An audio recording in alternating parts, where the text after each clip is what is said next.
The SIG P320 wasn't supposed to be a scandal. It was supposed to be the future. A sleek, modular pistol designed to fit the 21st century battlefield as well as the civilian market.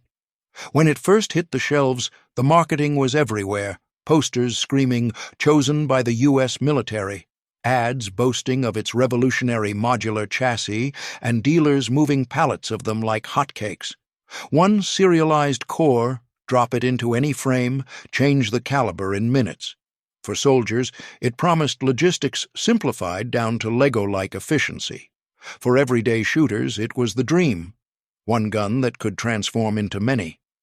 When the U.S. Army picked it for the Modular Handgun System contract, SIG, looked untouchable. The company underbid its rivals so aggressively that the deal seemed inevitable, and overnight the P320 became a badge of honor. Civilians proudly told their buddies, "This is what the Army carries now." For many, it felt like finally owning a piece of genuine military-grade kit without compromise. The hype was intoxicating. But even golden children can stumble. Beneath the shine of those first deliveries, early adopters noticed quirks. Certain hollow points didn't feed smoothly, and fouling built up inside the striker channel faster than expected. For the dedicated shooter, these were mild inconveniences, things a brush, some polishing, or ammo experimentation could fix. After all, Glock fans had their extractor swaps, M&P shooters had their gritty triggers. Nobody panicked yet. The modular platform still felt like it was worth the quirks. Then came 2017. Grainy cell phone footage began circulating, pistols firing when dropped, discharging from awkward angles, sending rounds where no finger had ever touched the trigger. The online community lit up. Was it fluke? Was it user error? SIG responded quickly, but carefully. They didn't call it a recall. No, they called it a voluntary upgrade, a lighter trigger shoe, a modified striker, an extra sear notch, just precautionary, they insisted. Owners mailed their pistols back, and most accepted the fix without asking too many questions. Crisis averted. Or so it seemed. But in firearms culture, trust isn't built on marketing campaigns. It's built on reliability when it matters most. Over time, isolated YouTube clips grew into lawsuits. Officers claimed their duty pistols fired while still holstered. Civilians alleged negligent discharges without a finger anywhere near the guard. Whisper networks spread in forums, the sear faces didn't look right, the striker hook geometry seemed off, springs weren't fully captured. Engineers and whistleblowers started asking hard questions about whether these were defects or design compromises swept under the rug. SIG's official response never budged. The P320 meets all safety standards. There is no defect. Any incident is user error inside corporate headquarters. The message was clear. Admit nothing. Yet behind the scenes, parts were quietly being revised. New strikers, new sears, slight geometry tweaks that nobody wanted to publicly acknowledge. For a company banking on reputation, that silence became deafening. The real fracture in trust came not from internet chatter, but from law enforcement. When Michigan State Police traded their Glocks for P320s and soon logged dead trigger complaints, things escalated fast. And when an officer felt heat bloom in his thigh as a holstered pistol fired. Without warning, the case was bagged and sent straight to the most feared lab in the industry, the FBI Ballistic Research Facility. What happened next would set the stage for one of the most damning technical reports ever issued on a modern duty pistol. And when SIG's own executives refused to attend the testing, the silence spoke louder than any press release.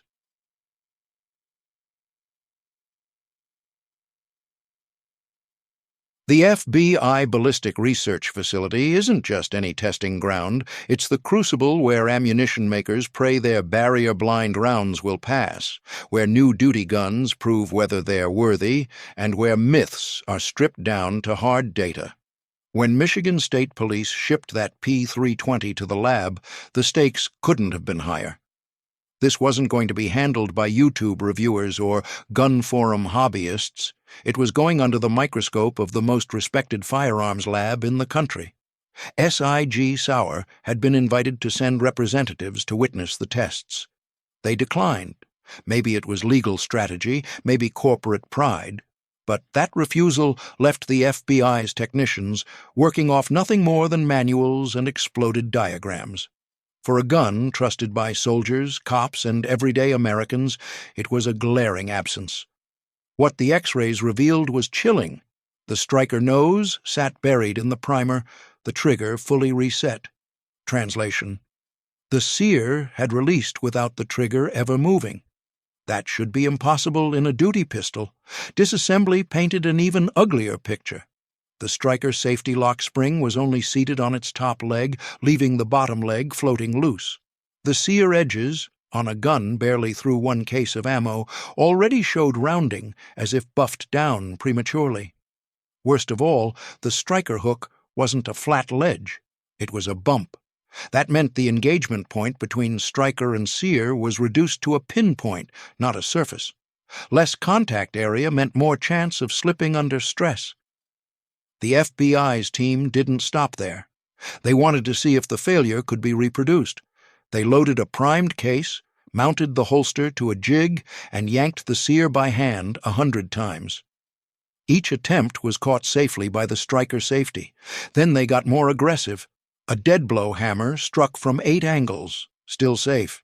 They twisted the slide into the frame, pressed the muzzle against rubber stops, torqued the grip sideways, exactly the kind of movement a cop might make climbing. Out of a cruiser or a concealed carrier might feel twisting against a seatbelt. And then primers popped. 9 live discharges, 6 near failures with deep dimples, an 18% failure rate. 18% without a finger anywhere near the trigger guard. Skeptics could say it was just that one pistol, but the FBI didn't stop with one. They cracked open a brand-new M18, still oozing factory oil. On the second manipulation test, a primer detonated deep enough to meet the industry's definition of an uncommanded discharge. Another 320 pesos, another failure, brand new out of the box. Every model tested showed a degree of slide-to-frame play when staged at the trigger wall.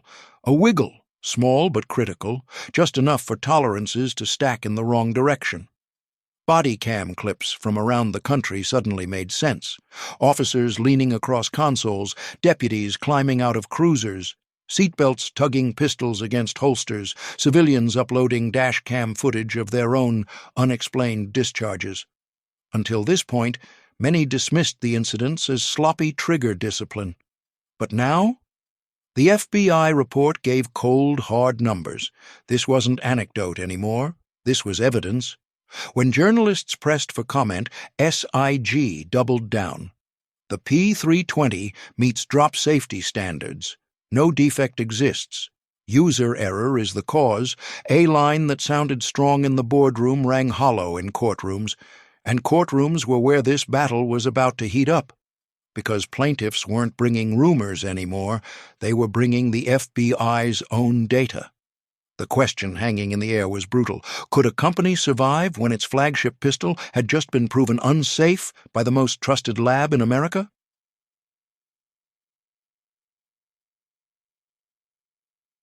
The courtroom is where theories collide with reality. And for SIG Sauer, that reality was about to become brutal. For years, the company had leaned on a consistent legal strategy: deny everything, settle quietly when discovery cut too close, and bury the rest under mountains of motion practice. Lawyers would argue that plaintiffs lacked funds for proper lab work, experts were disqualified under the Daubert standard, and cases quietly vanished before a jury ever heard them. It worked until it didn't. Last year, in a Georgia courtroom, that wall finally cracked. The case was Robert Lang versus SIG Sauer. Lang alleged that his 320 pesos discharged while he was easing it back into his appendix holster, his finger nowhere near the trigger. SIG's attorneys pushed hard, hammering the same points they always had. User error meets safety standards, no defect proven. But this time, The jury didn't buy it. After days of testimony, they came back with a stunning verdict: over $2 million awarded to Lang. For SIG, it was more than just a loss. It was a message. One jury had now believed the narrative of an uncommanded discharge, and if one believed it, others could follow. Investors saw the danger instantly. Lawsuits could balloon into a cascade of million-dollar payouts. Each sealed settlement, even hidden behind non-disparagement agreements, whispered risk to the next plaintiff's attorney. The dam had cracked, and water was starting to pour through. Law enforcement agencies noticed, too. When Immigration and Customs Enforcement issued a memorandum stripping all P320 models from duty approval lists, jaws hit the floor.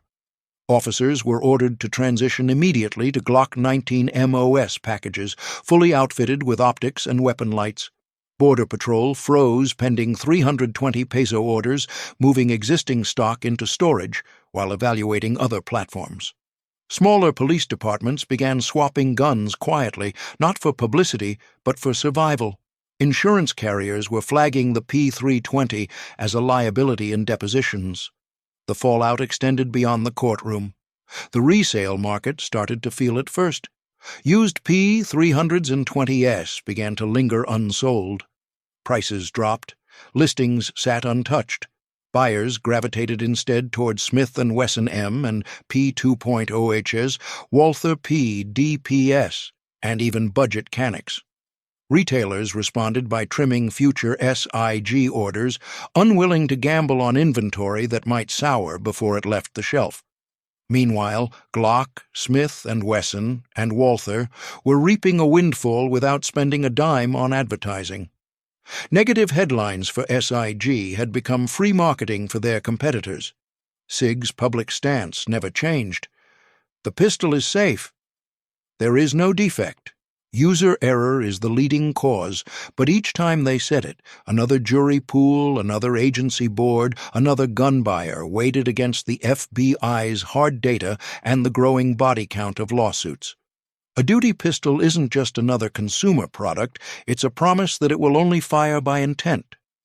Break that promise, and the cost is more than money. It's trust.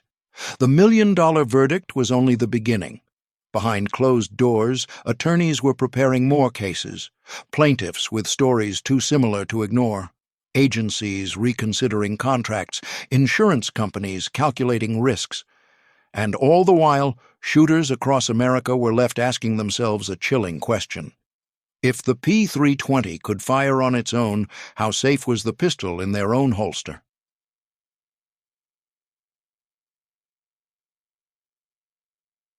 The courtroom losses were devastating enough, but the quiet moves happening behind the scenes may have been even more telling. Across the United States, police departments and federal agencies began abandoning the P320 without a single press release. No public condemnation, no flashy announcements, just silent swaps that spoke volumes. Insurance carriers had flagged the pattern.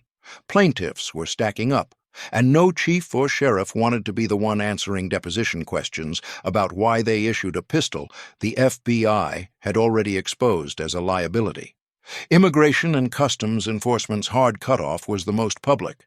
A memorandum went out ordering officers to ditch the P320 and transition immediately to Glock 19 MOS pistols, complete with optics-ready slides and weapon lights.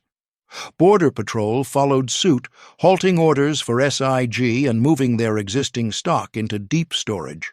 But elsewhere, the trend was more discreet.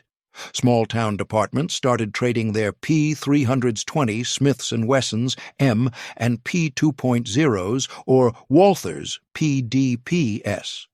Some swapped to Canic pistols as budget-friendly stopgaps. For officers on the street, it wasn't about brand loyalty anymore, it was about survival and liability. The financial ripple was swift. On the resale market, private listings for used P320s began to collapse. First, sellers shaved prices. Then, offers stopped coming in altogether. Pistols that once commanded solid resale value now sat unsold, even as budget alternatives flew off shelves.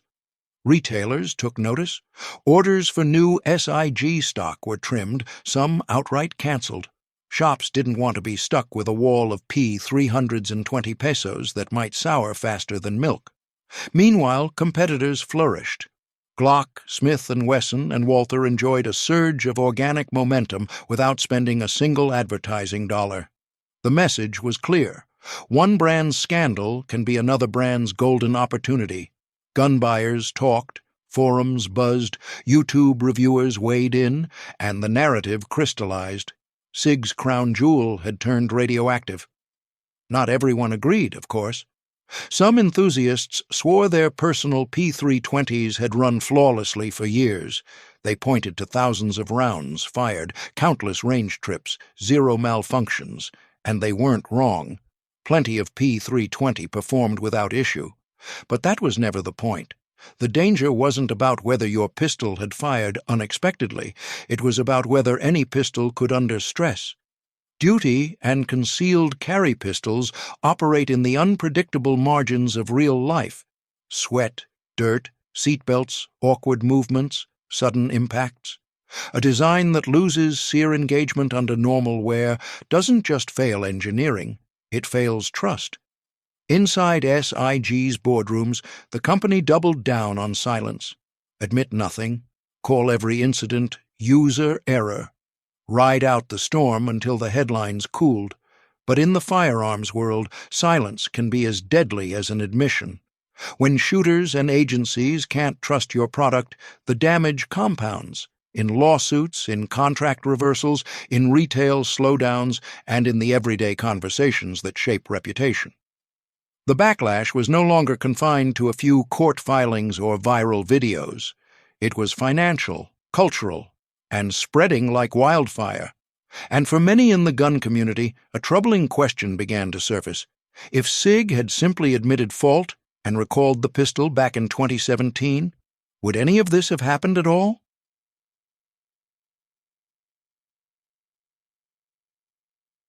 As the lawsuits multiplied and agencies quietly walked away, the spotlight shifted to SIG's internal culture. Whistleblowers painted a troubling picture. Management that prioritized contracts over ethics, leadership willing to gamble on safety if it meant securing military bids or boosting margins. The narrative gained traction when journalists dredged up old scandals, weaving a pattern that was hard to ignore. Ron Cohen, SIG's CEO, had already carried the stain of a suspended sentence for illegal pistol exports to Colombia. Court documents revealed a vice president upselling standard P320 pesos to foreign buyers at premium prices, promising elite build processes that the factory never actually performed. These weren't just isolated missteps, they were threads in a fabric of doubt. Add in the patchwork fix of the M17 drop safety fiasco, plus the MCX barrel debacle, and a bitter joke started circulating in forums. SIG customers weren't owners, they were beta testers. Except they were paying full retail to do the job. The censorship didn't help. When SIG-branded forums and subreddits started banning posts that discussed uncommanded discharges, the backlash was immediate. Shooters migrated to neutral spaces, independent forums, Facebook groups, YouTube comment sections, where company moderators had no control. Instead of silencing the debate, SIG's censorship amplified it. The community's trust, already strained, now curdled into resentment. Financial analysts began tallying the toll. Multiple class actions pending, at least 5 settlements known. One jury verdict north of $2 million, several contract reversals, a resale market in freefall, and an advertising budget ballooning just to keep market share from hemorrhaging further. SIG had once been the brand of prestige, synonymous with quality. Now it was being mentioned in the same breath as corporate spin, legal denials, and broken promises. Even the Army's own leaked reliability data piled on. Reports showed higher stoppage rates for the M17 and M18 compared to Glock platforms, especially when running hollow points. Critics couldn't help but ask, How did a pistol with those scores win the modular handgun system contract in the first place? The answer pointed to the only explanation that made sense: price concessions. SIG had underbid competitors so aggressively that the Army couldn't refuse, even if soldiers would rarely, if ever, use the modular features that were supposed to justify the design. In fact, anti-tamper screws on the grip modules outright prevented the very flexibility the program had advertised. This was no longer just a technical problem. It was a cultural one. A company's integrity is tested not when things go right, but when they go wrong. Glock had its own early stumbles in the American market, but it responded with transparency and engineering fixes. Smith & Wesson, Walther, even smaller brands had faced recalls and recovered by admitting flaws and redesigning. SIG, by contrast, clung to a strategy of denial, and that denial was eating away at its credibility faster than any courtroom verdict. For the gun community, the message was clear. A sidearm isn't just a tool, it's a promise. Break that promise, and no amount of advertising can buy it back. The real question now wasn't just whether the P320 could be fixed, it was whether SIG had the courage to admit it needed fixing at all.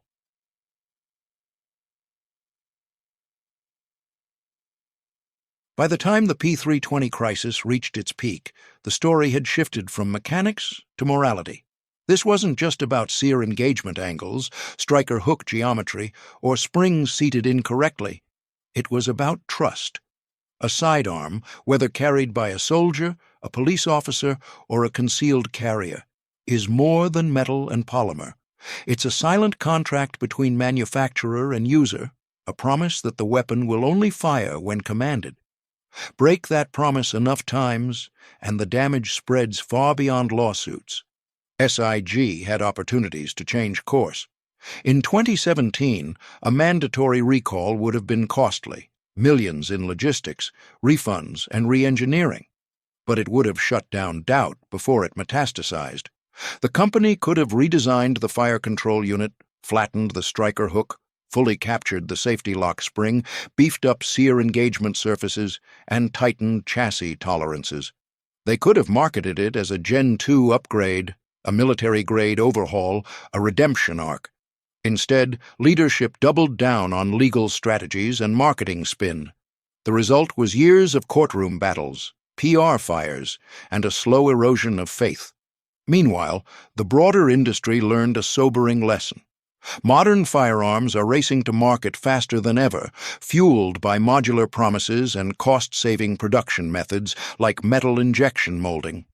These technologies work brilliantly until tolerances collide with real-world forces: sweat, grit, sudden torque, harsh heat cycles. The very realities of daily carry expose weaknesses that factory benches never predict. Early adopters often end up as unpaid testers, finding flaws one injury at a time. Some manufacturers respond with transparency, issuing recalls, owning their mistakes, and regaining trust. Others hide behind lawyers, betting that the storm will pass. SIG still has a chance to recover. History shows it. The P226 stumbled in its early days before becoming a respected classic. The P365 nearly died under striker drag nightmares, but clawed its way back to dominate the micro-compact market. Redemption is possible, but only with honesty. Owners need clear communication. Which serial ranges carry old striker hooks? Which fire control units drift out of tolerance? What changes have been made? And how those changes actually safeguard the user? Anything less isn't protection. It's placation. For those still carrying a P320 today, the responsibility is deeply personal. Have an armorer inspect the striker hook under magnification. Measure engagement depth. Confirm the safety lock. Spring is fully seated. Replace parts proactively, not reactively. Train with inert rounds to ensure no unseen shift triggers an uncommanded release. Most importantly, weigh your own comfort against the mechanical risks. 18% failure under torsion may sound small, but concealed carriers live by reliability, not probability. The P320 story is a cautionary tale etched in steel and lawsuits. It proves that trust in firearms isn't built on glossy ads, military contracts, or celebrity endorsements. It's built on performance, transparency, and accountability. The community will forgive honest mistakes, but it will not forgive arrogance dressed as denial. SIG now stands at a crossroads. Transparent redesign could restore credibility but cost millions. Continued denial risks, jury verdicts stacking higher, contracts vanishing faster, and trust evaporating completely. In the end, the firearms community rewards those who put shooters first and punishes those who gamble with their safety. The final verdict on the P320 won't come from lawyers or executives. It will come from the shooters themselves, the men and women who decide every day which pistol they trust with their lives. And that verdict, once set in stone, will echo louder than any courtroom gavel.